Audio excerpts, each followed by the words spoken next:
What's poppin', T-Subs and T-Squad, and happy check day to y'all, girls. So yeah, growing up hip hop, I'm sorry, I was looking at something else. Season 7, episode 6, Mending Fences. This episode was all right. It was First and foremost, I'm about to get this out the way now because I couldn't take it. Rest in peace to Lazy Bones mama.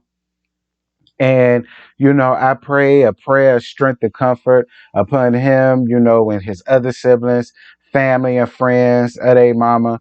I hope I know how that is, and it don't get better. But I hope that y'all at least have came to terms with it, and y'all are able to try to move on and pick up the pieces with life the best way you can. Trust me, I know it's hard, but we got to make it through. And I hope y'all are at least getting to that point. So I want to get that out the way now because the way that boy sobbed on that phone, we TV, y'all should be ashamed of yourself for even showing that. Like, I would have just appreciated knowing that he had a call, y'all seeing him walking out, and then we find out that he got a call that his mama passed because that scene took me back to a place 4 years ago, and I ain't like it. Moving on. Um, so TT went around there to finally go see Condiments. They finally decided to show Condiments filming with other people than just her child. And I was appreciative of that because at least that was something new that I didn't think that we was gonna get. So I'll accept it, I guess. Um, so Condiments gotta have neck surgery. Child, I don't know what's going on with your throat, Condiments, but I really hope that you don't pull a Wendy or Safo and just let whatever happens. No, I really hope you don't be a Giselle Bryan and just let whatever happens until you know what I'm saying. No, if you got to get the surgery, get the surgery. Don't play around with that. Your voice gonna be just fine, child. Moving on. TT wonders if she should see Pyramid or whatever the case may be because the whole wedding invitation came up. I mean, at this point, the only listen, since we keep going down this road, yes, I understand Tahira is not an easy person to like get with at first because I wasn't here for TT at first. I won't.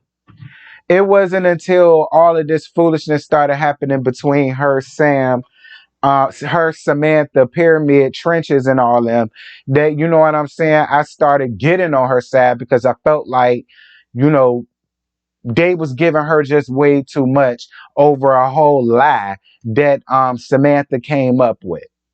And TT's hurt by that, and she has every right to be hurt by that. I do feel like it's a step by them even having a scene together, by her even being invited to the house and all that good stuff, and her extending the invite to the house and all that good stuff. I do appreciate it, but I wish we could finally just put a final chapter to that. You know what I'm saying? Like, either y'all are gonna be good and y'all are really gonna move forward, or it's just gonna be what it always is. But it's beginning to be like the same old, and I'm sick of it. Moving on, tired of hearing it. So Devin and Sequoia going working out. So Devin tells Sequoia about Tiny wanting Cree to help with the showcase. I feel like Tiny, that is a bad idea. I don't even believe Cree is nobody's party planner, event planner, nowhere in America. I just feel like that's a title that y'all gave to her to make it make sense as to why she's here. Surely she just can't be up here because she's off of the strength of her being Luke's daughter when everybody else is sharing up here is doing stuff. So I kind of feel like that's what it is for Cree. I feel like I mean that is the type of aesthetic she give. A nasty event planner, a nasty party planner. I give it that much, but and then another thing, Tiny, how far removed are you from your daughter that you don't know that Cree and your daughter don't get along? So it's like I guess, Tiny. All right, you run around there sucking on bone, lazy bone a little bit too much. You need to come on back down here, or whatever. Because God forbid if Sequoia won't so mature in some ways. You know what I'm saying? Whatever. Moving on. Sequoia still don't know if she wants to perform at the showcase, and she tells Devin about her and Lil Twist flirting. But now she feel like a hypocrite. Good, because she is. Hmm. I'm glad you finally do feel that way, Sequoia, because you are. You can't sit up here and call rappers trash, but yet you flirting with one. You know, Twist has all of these allowances because he wants to be a born again Christian. Girl, don't we all? All of us are born again Christians. We all do that. All of us do something messed up and convoluted and maybe a little bit more than what we used to. And we want to go down this spiritual awakening. And then somewhere down the line, it just stops and we go back to what we were like.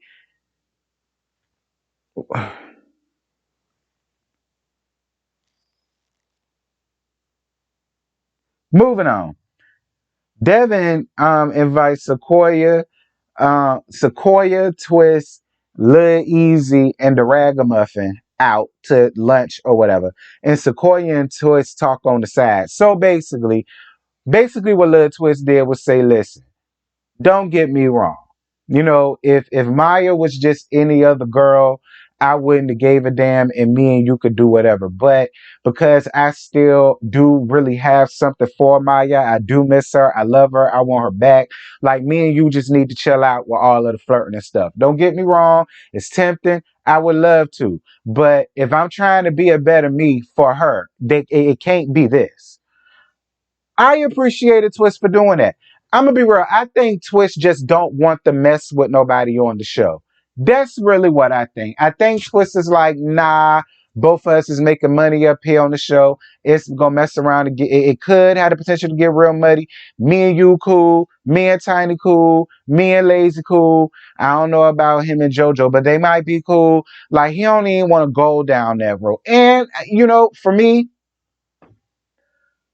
would I go I have crossed that boundaries with a couple friends before. I was gonna lie. I have crossed that boundaries before with a couple of friends. And while we're cool, we not like we won't as cool as we was before. You know what I'm saying? We decided to get to know each other in the biblical sense. You understand? So people say it don't change. That's a lie.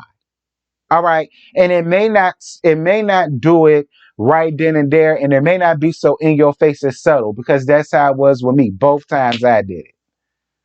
Okay. So, and I think that's what it is. I think he cares more about the friendship enough to where he's like, nah, I don't even want to do that. See, I feel like if he really ain't really think of Sequoia like that, yeah, he'd have did it. But he don't even want to do her like that. So that does show some type of character on his behalf, which is real attractive. I mean, look, I know you say you want to make things right with Maya or whatever, but child, she moving on, yes, she is. Oh, moving on.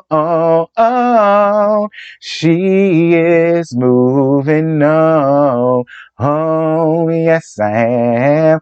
Oh, trying to move on. Oh, I'm trying to move on you. Whose draws are these? Huh. You know I wear a size large. No, I'm just playing. Anywho, TT on her way to go see Pyramid and she complaining the whole way there. Listen, we gonna get to it in a second. Moving on. Twist goes to see a pastor and Twist opens up about his life, and I loved this moment because like I totally appreciate moments like these in reality TV because it's moments like these you really get to know a person, know their story, know what they really went through. I mean, you think you know them because they are who they are, and you like, oh my God, I've been in love with you since so and so and so, and you really think you know them like that from what you read on Word Up, and you know what I'm saying from. If you my age, y'all remember Word Up magazine. You know what I'm saying? B2K, TG4, IMX and all of them child girl, they had Word Up and me in the chokehold. You know what I'm saying? And we think we know them for what we see on interviews and from what we read in magazines. But it's stuff like this where they really, really open up, where it's like, dang, I ain't know you really went through that, friend. And you really start to see how people can become the way that they become and how you can see them trying to transition. I thoroughly do believe that Twist does want to be a better him. And I thoroughly believe that he can do that. I think if he just continues to take the baby steps, he'll get there. Go ahead and be a better man for me. I appreciate that, Twist. Anyway, so the ragamuffin at home in her empty ass house with them badass churn of hers. Let me tell y'all something. Eric and the Ragamuffin, y'all really should be ashamed of yourself. Y'all up here exploiting y'all household for the sake of this. Like, I don't believe none of this. I'm gonna be honest, for real. I don't believe or buy none of this. I don't believe he got no gambling. How the hell you got all of this? The real reason why I don't believe it, and it was proven in last night's episode. How the hell you got all of this money to go out here and blow at the casino, but yet whenever we go to your house, she bad as she wanna be.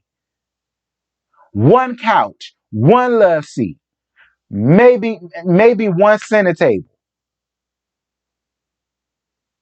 Like y'all got a little rinky dink, big lots, roses inspire. Y'all remember the store Roses? Roses inspire Value City based ass rooms to go table. Like y'all didn't even think of that. Like y'all could have at least gotten rooms to go. Speaking of which, y'all could have went and rented some stuff from rooms to go. Rent a furniture, rent a spoon, something. I don't believe it. I don't believe it. Like, do the kids even got bed frames to sleep on? Are they sleeping on air mattresses? Or are they making pallets on the floor? Like, we don't like, ain't no pictures nowhere, ain't no plants nowhere, ain't no little tchotchkes or bric-a-bracs or little dust collectibles or nothing like that laying around. Y'all ain't got nothing in the house. I don't see no Bible. It ain't nothing, no dusty ass Bible.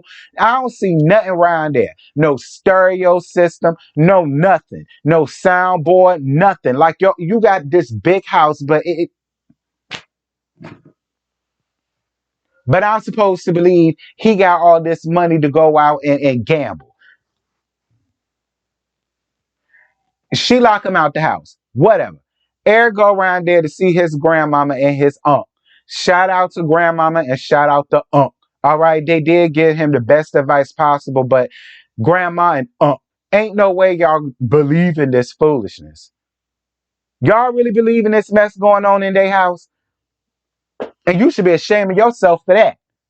Sitting here exploiting your old ass grandmama and her old ass son, telling them this tired ass story. That moving on. Because I ain't even mean to give grandmama all that because your grandmama seemed real sweet. I ain't mean to call in. I take that back, grandmama. I'm just gagging. And I take that back too.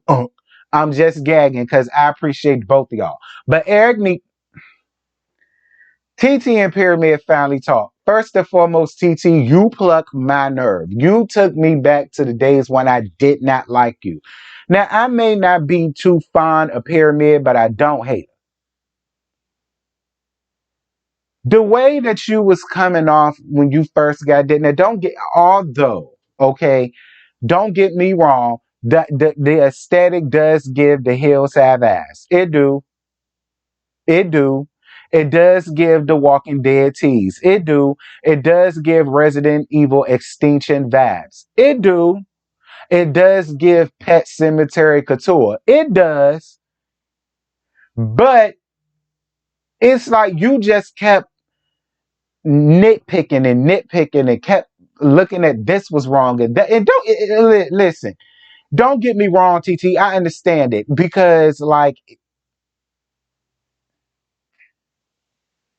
I understand that majority of y'all money is going to Samantha and her court case, all thanks to Samantha. So I'm assuming renovations on the outside as well as the inside has to cease. So I don't want to throw you up under the bus too bad. You know what I mean? But I mean, I understand it, but Tahira, stop it. Because you still a new mama to one damn child. Like you acting like you going home to a house full of churn. You still a new mama your damn self. So don't sit up here and try to act like you wrote the manual and you got the book and you just can point out every little thing that was wrong. Considering what she got going on, all we know where all they funds going to. They ain't got the time to really worry or stress about that right now. One thing at a time, Tahira. That's number one. Number two, the invitations. Listen, TT, I don't see why Sean don't want to have a conversation. Well, I get why Sean wouldn't want to have a conversation with Samantha, but considering the fact that y'all are family, you do obviously still care for Pyramid, because if you didn't, you wouldn't have went unless you just needed to film a scene. Which one is it? So I mean, look, listen, bury the hatchet at this point. Either you're gonna get over it or y'all not. I'm tired of it. 7 seasons, I'm tired of hearing it. I am. I'm tired of hearing it. If y'all gonna forgive each other, forgive each other. If y'all gonna handle each other with a long wooden spoon, fine. But do something, because I'm tired of hearing it. And if I'm just speaking for me, I'm just speaking for me. But yeah, y'all, that's it. That's all I got. I ain't got no more to give y'all. I hope I made this as entertaining as I possibly could, as entertaining as the episode was not. Like I said, again, my condolences to Lazy Bones mom. May she could get your rest, queen. Get your rest, queen. They gonna see y'all. Y'all gonna see each other again. That's how I gotta look at it with me and mine. We gonna see each other again. Y'all gonna see each other again. Just make sure that y'all live right. And by living right, I mean as best as you can. Try to do people right as best as you can, and try to make it up there. To heaven, I wanna go. To heaven, said I wanna go. Don't you wanna go? I wanna go. I wanna go. All of the hell I made down here. I hope I get there. Anywho, y'all drop down in the comments. Let me know what y'all thought about last night's episode, and I'm gone. Bye.